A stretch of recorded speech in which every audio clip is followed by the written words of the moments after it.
এইসব অপরিচিত ছবি কার? আরে কে ও? এই দৃশ্য তো শুধু স্বপ্নে দেখতাম, কিন্তু এখন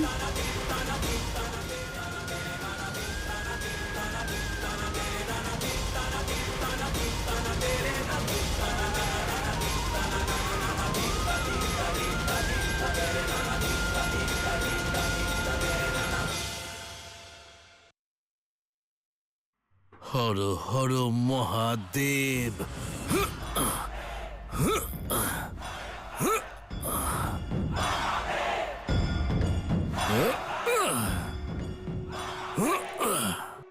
ওনারা তোমার তন্ত্রের ব্যাপারে জানার আগে, তোমার সত্য জানার আগে থামাও ওনাদের মল্ল, না হলে এই অধ্যায়ের সমাপ্তি তোমার মৃত্যু দিয়ে হবে মল্ল।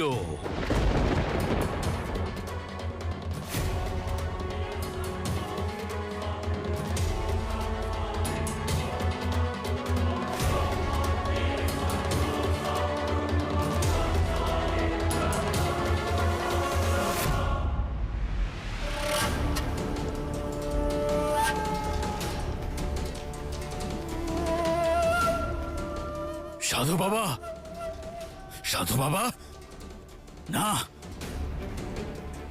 কোথায় চলে গেলেন? সামনে আসুন। সৈনিকেরা,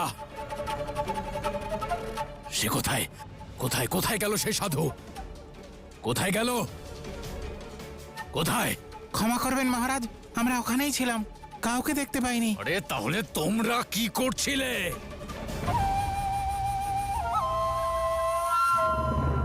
না না না না না না না, উনি অবশ্যই কোনো দিব্য আত্মা ছিলেন, যিনি আমাকে অবগত করতে এসেছিলেন, নিজের কালের সঙ্গে আমার পরিচয় করাতে এসেছিলেন। এবার এই নিরর্থক যুদ্ধকে একটি নির্ণায়ক মোড় দেওয়ার সময় এসে গেছে।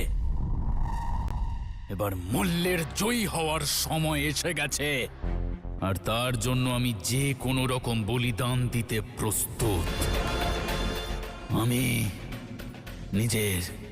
নিজের তন্ত্র ক্ষমতাকে ব্যবহার করে সমস্ত সংসারে বিনাশ ডেকে আনতে প্রস্তুত, কিন্তু জয়ী হব কেবলমাত্র আমি, কেবল এই মল্ল।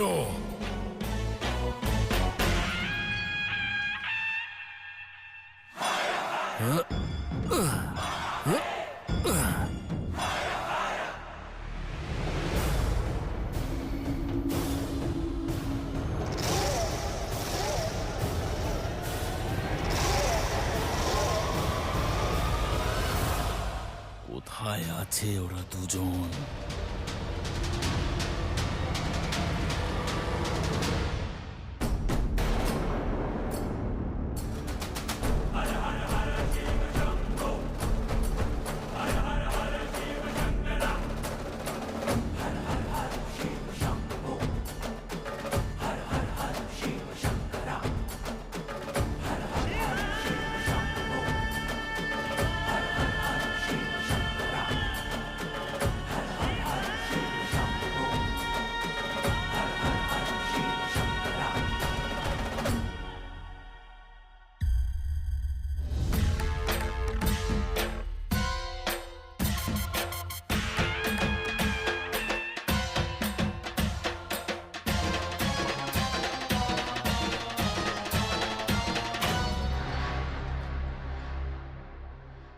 মার্তণ্ড, দেখো তোমার জন্য কি এনেছি।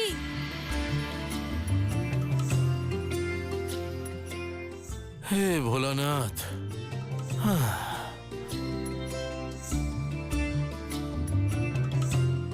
আরে সাবধানে মহালসা। হ্যাঁ হ্যাঁ,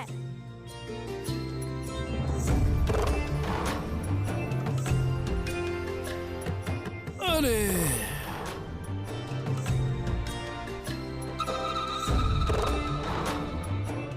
দেখো আমি তোমার জন্য কুল পেড়ে এনেছি। ক্লান্ত হয়ে গেছো না? খিদে পেয়েছে খুব? খাও না।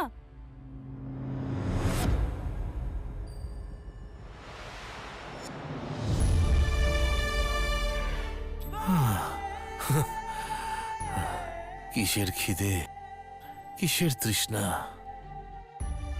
যার মাথার ওপর এমন দায়িত্ব রয়েছে তার খিদে তৃষ্ণা বলে কিছু হয় না, কেবল থাকে দায়িত্ব।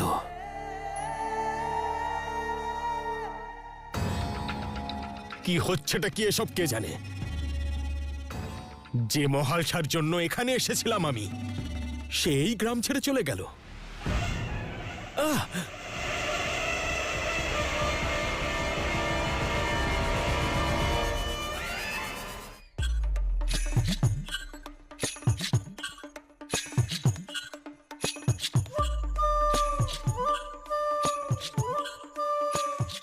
এই বালক, কি ঔদ্ধত্য এটা?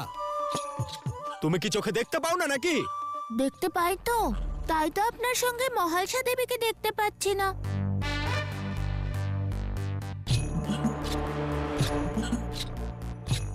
আপনি আমার উপর রুষ্ট নাকি নিজের উপরে রুষ্ট? কারণ মহালসা দেবীর সঙ্গে নেই যে। কেমন ব্যবসায়ী আপনি, সুযোগের সদ্ব্যবহার করলেন না। এই সারা গ্রামে নিজের আধিপত্য বিস্তার করার বদলে চুপচাপ বসে রইলেন। আর মার্তণ্ড মহাশয় মহালসা দেবীকে সঙ্গ দিয়ে নিজের সম্মান বাড়িয়ে নিলেন।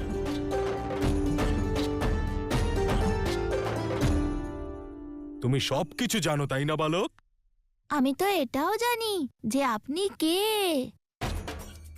আর কার আদেশে এখানে এসেছেন। কি কার আদেশে এসেছি আমি? এক্ষুনি বলছি।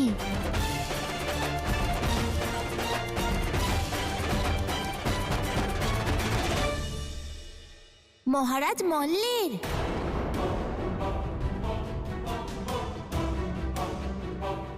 উনি ছলনা করে আপনাকে পাঠালেন আর আপনি মৃত্যুর জালে ফেঁসেও গেলেন। মৃত্যু নয়, জীবনের নতুন অধ্যায় লিখতে এসেছি আমি। মহালসাকে বিবাহ করতে এসেছি। মুখ দিয়ে মহালসা দেবীর নামও নেবেন না। দেখুন দেখুন, ওই ষাঁড়টাকে দেখুন।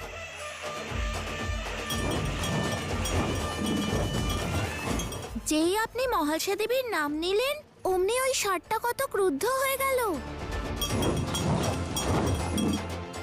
তুমি কি আমায় ভয় দেখাচ্ছ? দেখতে পাচ্ছ না ও খুঁটিতে বাধা আছে? ও আমার কি ক্ষতি করবে?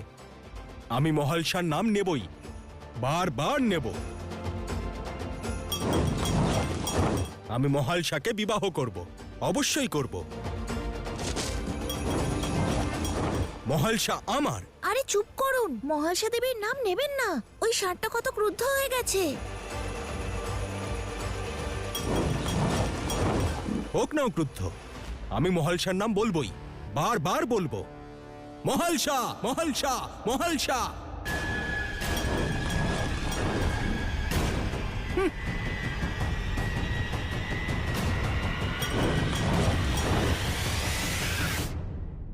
কার্য এত বড়, পরিশ্রমও তো অধিকই হবে। আর এত পরিশ্রম না খেয়ে কি করে করবে? তাই খাওয়াটা আবশ্যক। আর এমনিতেও এটা কোনো সাধারণ কুল নয়। হ্যাঁ, এটা মহালসার পেড়ে নিয়ে আসা বিশেষ কুল। এইটা খাবে না? তুমি এতটা মূর্খ জানতাম না তো। নিয়ে যাবো? তোমার সঙ্গে কথায় কি জিততে পারে? আচ্ছা দাও। মার্তণ্ড, আরে বড় বিচিত্র তুমি, একটু আগে খাবার জন্য বলছিলে আর এখন দিচ্ছই না। আমি বিচিত্র? হাত দেখো নিজের। এই নোংরা হাত দিয়ে খাবে তুমি? আরে দেবাদি দেব, হাত আবার কোথায় ধোবো?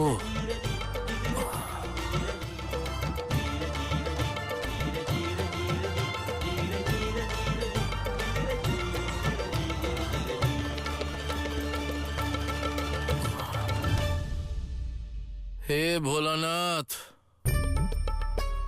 যদি এমনটা হতো যে এখানে এমন একজন থাকতো যার হাত পরিষ্কার থাকতো আর সে নিজের হাতে আমাকে এই কুল খাইয়ে দিত।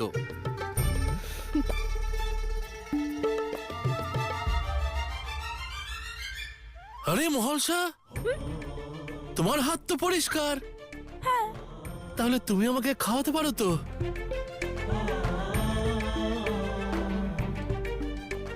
আরে দেবাদি দেব, ঠিক আছে। হ্যাঁ, দাও দাও দাও দাও।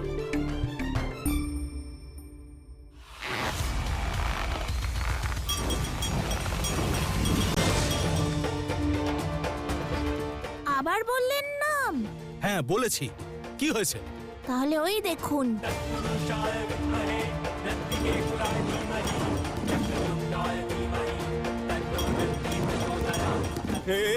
এই দাঁড়াও, এই দাঁড়াও, ওখানেই দাঁড়াও।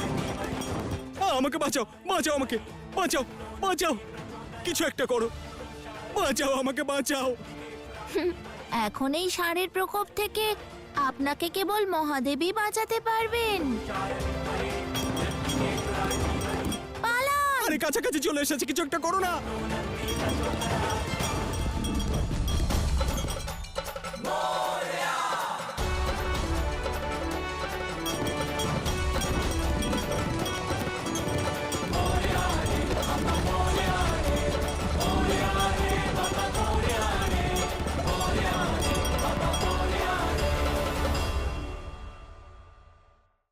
গণেশ, আরে গণেশ, এ কি লীলা রচনা করছো তুমি?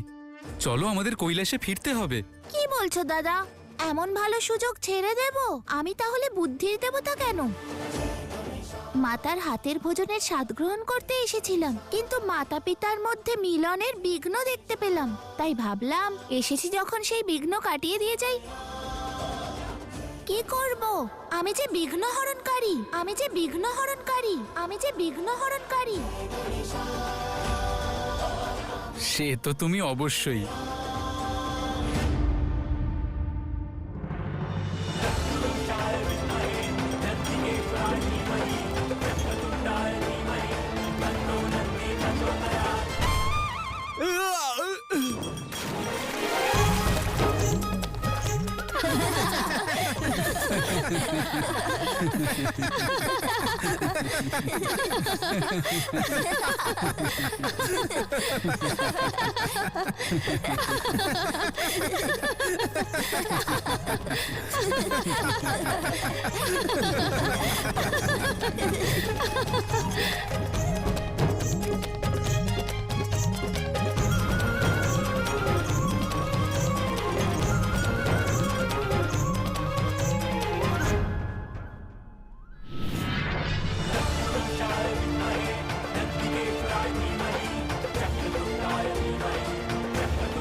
दिव्य रूप में अपने नए स्वरूप में शिव शक्ति है पुनः मिले। जन्म जन्म से कर्तव्य और प्रेम का करने निर्वाह दोनों मिले। सारी सृष्टि बन रही साक्षी इस दिव्य और महाशुभ घड़ी की।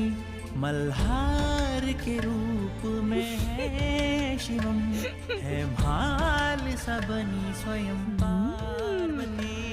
स्वपरिचय से दोनों ही है अनभिज्ञ इस घड़ी में लिखने अपने प्रेम का नया अध्याय। भिन्न हो के भी दोनों ही अभिन्न है, ऐसा प्रेम और सृष्टि में कहा। शक्ति स्वयं पूर्ण है, ऐसा प्रेम पूर्ण है जो टूटे शक्ति स्वयं पूर्ण है, ऐसा प्रेम पूर्ण है जो टूटे है। ये एक दूजे से है, ये एक दूजे में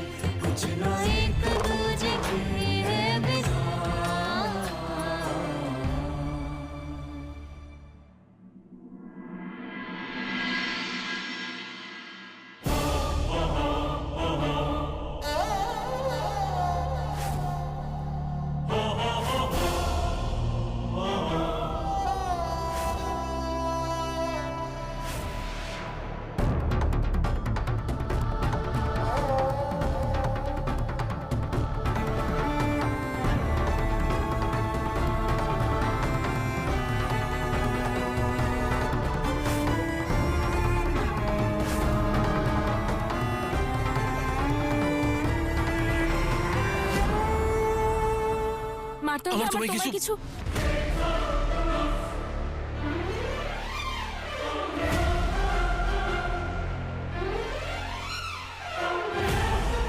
তুমি বলো।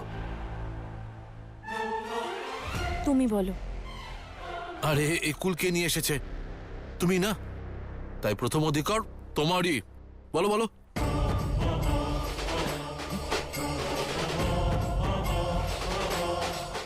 মার্তণ্ড, হুম। যবে থেকে তোমায় দেখেছি মনে অপরিচিত দৃশ্য ভেসে ওঠে, দৃশ্য ভেসে ওঠে, দৃশ্য ভেসে ওঠে।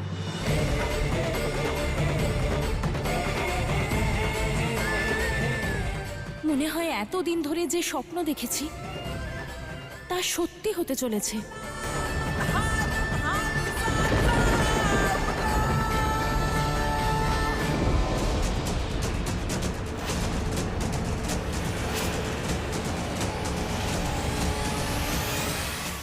কেমন আভাস, কেমন স্মৃতি, কিছু বুঝতে পারি না, না কিছু দেখতে পাই, না কিছু বুঝতে পারি, কিছু মনেও পড়ে না। কখনো প্রেমের পতন দেখতে পাও, আবার কখনো ক্রোধের চরম দেখতে পাও। হ্যাঁ, আরে দেবাতি দেব, আরে মহালসা, আমি তো কবে থেকে এই ধরনের স্বপ্ন দেখেই চলেছি।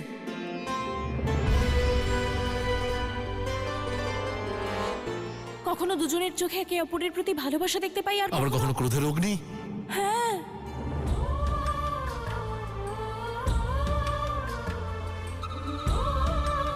হে ঈশ্বর,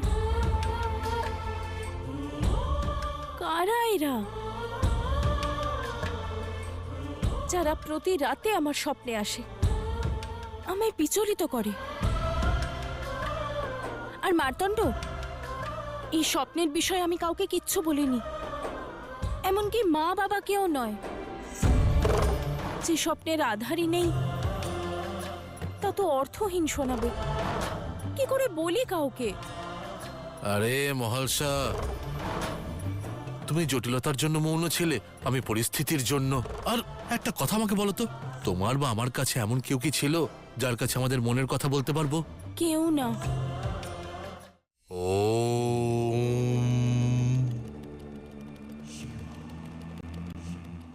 একজন ব্যবসায়ী সারা দিন নিজের কর্মই করে যায়, তাও শান্তিতে ঘুমোতে পারে না। কিন্তু অন্যদিকে একজন পুরোহিত যে সারাক্ষণ ঈশ্বরের ধ্যান করে, রুক্ষ শুষ্ক খাবার খায়, সে প্রতি রাতে শান্তিতে ঘুমোতে পারে। এর অর্থ কি এটাই যে সকল মানুষ নিজের সকল কর্ম ছেড়ে তার সম্পূর্ণ সময় ঈশ্বরকে সমর্পণ করবে?